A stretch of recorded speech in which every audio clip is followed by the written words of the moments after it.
सखी ने कहा, हे देवी, जिस वन को पिताजी ने जिस पर देवर्षि नारद जी आकाश में अंतर्ध्यान हो गए और शंख चक्र गदा पद्म एवं पीताम्बर आदि पीताम्बरधारी विष्णु के पास जा पहुँचे। नारद जी ने हाथ जोड़कर विष्णु से कहा, हे प्रभु, आपका विवाह कार्य निश्चित हो गया। यहाँ हिमाचल ने प्रसन्नता पूर्वक कहा, हे पुत्री, मैंने तुमको गरुड़ ध्वज भगवान विष्णु को अर्पण कर दिया है। पिता के वाक्यों को सुनते ही पार्वती जी अपनी सहेली के घर आ गई और पृथ्वी पर गिरकर अत्यंत दुखित होकर विलाप करने लगी। उनको विलाप करते हुए देख यह सखी बोली, हे देवी, तुम किस कारण से दुख पाती हो, तुम मुझे बताओ, मैं अवश्य तुम्हारी इच्छा पूर्ण करूंगी। तब पार्वती जी बोली, हे सखी, सुन, मेरी जो मन की अभिलाषा है, अब वह मैं सुनाती हूँ। मैं महादेव जी को वरना चाहती हूँ, इसमें संदेह नहीं। मेरे इस कार्य को पिताजी ने बिगाड़ना चाहते हैं, इसलिए मैं अपने पति का त्याग करूंगी। तब पार्वती जी के वचनों को सुनकर सखी ने कहा, हे देवी, जिस वन को पिताजी ने देखा न हो, तुम वहाँ चली जाओ। तब हे देवी पार्वती जी, तुम उस अपनी सखी का यह वचन सुनकर ऐसे वन को चली गई। पिता हिमाचल तुमको घर पर ढूंढने लगे और सोचा कि मेरी पुत्री को या तो कोई देव दानव अन्यथा किन्नर हरण कर ले गया। मैंने नारद जी को यह वचन दिया था कि मैं अपनी पुत्री का गरुड़ ध्वज भगवान के साथ वर्ण करूँगा। अब यह किस तरह पूरा होगा, ऐसा सोचकर बहुत चिंतातुर हो मूर्छित हो गए। तब सब लोग हाहाकार करते हुए दौड़े आए और मूर्छा नष्ट आने पर गिरिराज से बोला, हमें अपनी मूर्छा का कारण बताओ। हिमाचल बोले, मेरे दुख का कारण यह है कि मेरी रत्नरूपी कन्या का कोई हरण कर ले गया है, या सर्प डस गया, अथवा किसी सिंह या बाघ ने मार डाला। न जाने वह कहाँ किंतु अपने इस कहाँ चली गई है, या उसे किसी राक्षस ने मार डाला है। इस प्रकार कहकर गिरिराज दुखित होकर इस तरह कांपने लगे जैसे तीव्र वायु चलने पर कोई वृक्ष कांपता है। तत्पश्चात हे पार्वती जी, तुमको गिरिराज सखियों सहित घने जंगल में ढूंढने लगे। सिंह, बाघ आदि हिंसक जंतुओं के कारण वन महा भयानक प्रतीत होता था। तुम भी सखी के साथ जंगल में घूमती हुई भयानक जंगल में एक नदी के तट पर एक गुफा में पहुंची। उस गुफा में तुम अपनी सखी के साथ प्रवेश कर गई, जहाँ तुम अन्नदान का त्याग करके भालू का लिंग बनाकर मेरी आराधना करती रही।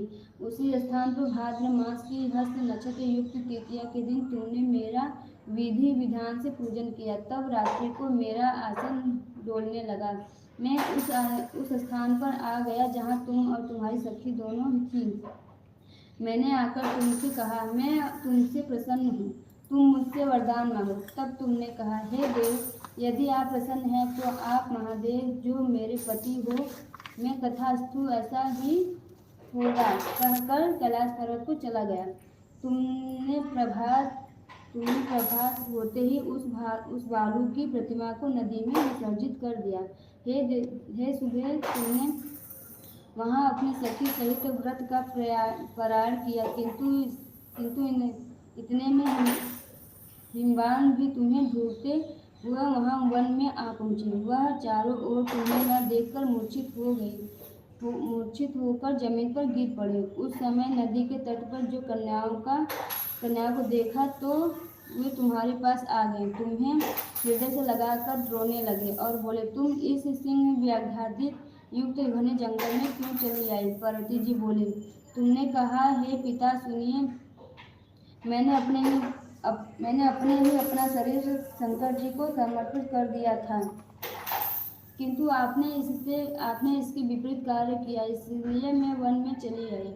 ऐसा सुनकर हिमवान ने फिर तुमसे कहा, तुमसे कहा कि मैं तुम्हारी इच्छा के विरुद्ध यह कार्य नहीं करूँगा। तब वे तुमको लेकर घर पर आए और तुम्हारा विवाह हमारे साथ कर दिया। हे प्रिय, उसी व्रत के प्रभाव से तुमको यह मेरा अर्धासन प्राप्त हुआ है। इस व्रत राज का मैंने अभी तक किसी को सम्मुख वर्णन नहीं किया है। हे देवी, अब मैं तुमको बताता हूँ, जो मन लगाकर सुनो। इस व्रत का नाम व्रतराज क्यों पड़ा? तुमको सखी हरण करके ले गई थी, इसलिए इसका हरतालिका नाम पड़ा। पार्वती जी बोली, हे स्वामी, आपने इस व्रतराज का नाम तो बताया, किंतु मुझे इसकी विधि एवं फल भी बताइए। इसकी करने से किस फल की प्राप्ति होती है? तब शंकर जी बोले कि स्त्री जाति के अत्युत्तम व्रत की विधि सुनिए। सौभाग्य की इच्छा रखने वाली स्त्री इस व्रत को विधि पूर्वक करे। उसमें केले के खम्भों से मंडप बनाकर वंदनवारों से सुशोभित करे। उसमें विविध रंग के रेशमी वस्त्र की चादर तार देवे। फिर चंदन आदि सुसंगित द्रव्यों से लेपन करके स्त्रियां एकत्र हो शंख भैरवी मृदंग बजावें। विधि पूर्वक मंगलचार गीतावाद्य करके गौरा और शंकर वर्णन निर्मित प्रतिमा को स्थापित करें। फिर शिव जी ने पार्वती जी का गंध दीप पुष्प आदि से विधि सहित पूजन कर अनेक प्रकार के नैवेद्य मिठाइयों का भोग लगा दे और रात को जागरण करें। नारियल, सुपारी, जवारी, नींबू, लौंग, अनार, नारंगी आदि फलों को एकत्रित करके धूप दीप आदि मंत्रों का पूजन करें। फिर मंत्रोच्चारण करें। शिवाय से लेकर उमयास तक के मंत्रों में प्रार्थना कर अर्थ का प्रार्थना मंत्रार्थ है। कल्याण स्वरूप शिव, हे मंगल रूप महेश्वरा, हे शिवे, आप हमें सब कामनाओं को देने वाली देवी कल्याण के रूप तुमको नमस्कार है। कल्याण स्वरूप माता पार्वती जी, हम आपको नमस्कार करते हैं और श्री शंकर जी को सदैव नमस्कार करते हैं। ब्रह्मा खपड़ी जगत का पालन करने वाली माता जी आपको नमस्कार है। हे शिववाहिनी, संसारी भय से व्याकुल हूँ मैं, मेरी रक्षा करें।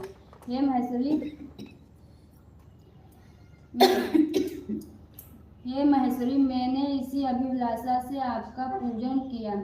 हे पार्वती माता, आप हमारे ऊपर प्रसन्न होकर मुझे सुख और सौभाग्य प्रदान कीजिए। इस प्रकार मंत्रों द्वारा उमा सहित शंकर जी का पूजन करें तथा विधि विधान सहित कथा सुनकर गौ वस्त्र तथा आभूषण ब्राह्मणों को दान करें। इस प्रकार से पति तथा पत्नी दोनों को एकाग्रचित होकर पूजन करें। वस्त्र, आभूषण आदि संकल्प द्वारा ब्राह्मणों को दक्षिणा दें। हे देवी, इस प्रकार व्रत करने वालों के सभी पाप नष्ट हो जाते हैं। फिर वह 7 जन्म तक राज्य, सुख और सौभाग्य को भोगते हैं।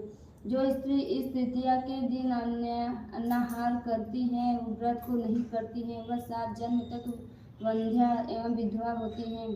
जो स्त्री इस व्रत को नहीं करती है, वह धन और पुत्री के शोक से अधिक दुख को भोगती है तथा वह घोर नरक